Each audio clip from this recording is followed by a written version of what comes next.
Mark Anthony Green of GQ is still with us. He interviewed Odell Beckham Jr., and one of the topics was the criticism Odell receives from black gossip websites who talk about his personal life. Odell said this: "It makes it worse when it comes from the black community. I feel like everything is a double standard. You want us to support the black community, and then you go out and bash black people for being happy. I always try to keep my personal life. I feel like I don't owe that to anybody."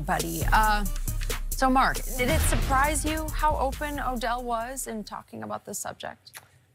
I guess it was surprising. I mean, I think that specifically in that quote we were talking about is, TMZ, all of these websites obviously are following him around.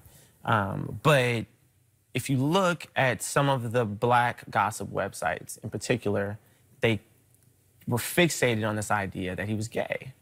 And I do think that it plays into this idea of, obviously saying somebody's gay is not homophobic, or is it an insult? Mm-hmm. But when you are constantly saying just because he's hanging out with some male friends, or just because he's dancing, which was the root of a lot of it, and that's no longer seen as masculine, mm-hmm. or that's, I do think that starts to play into this idea of homophobia, and, the world has a long way to go with LGBTQ mm-hmm. rights. We know that, and things are bad. And I think the black community has always had a really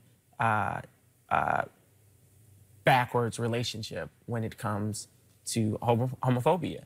And so I do think you kind of saw that, and again, it was something that he had never been asked before, but I had seen it so much on my timeline, and on these sites. He seemed to welcome your question, though. He said, "This is the first time I've been..." Yeah, and I think it's it's a thing that is so important to us at GQ, of like, we're not trying to, there's no gotcha questions, we're not trying to stick you on something, right.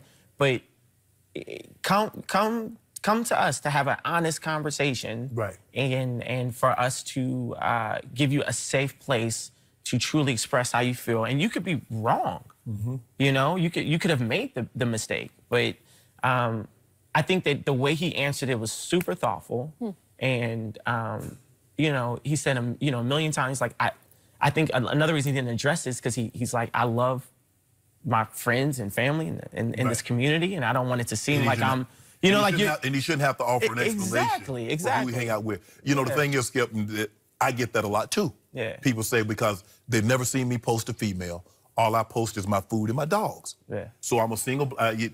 They don't see what they don't see. Right.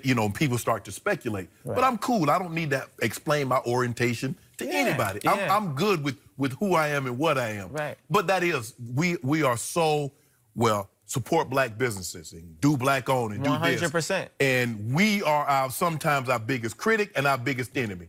Because we see this a lot with Kamala Harris. She's not black enough. Mm-hmm. Where no other race of people normally label their own race as being, you don't hear Asian people say, well, he's not Asian enough, right. he's not Asian enough, or he's not white enough. Yeah. But we do that with us. And Odell is 100% right. They want us to embrace us, but they attack us for being us. Yeah. What difference does it make what Odell like or doesn't like?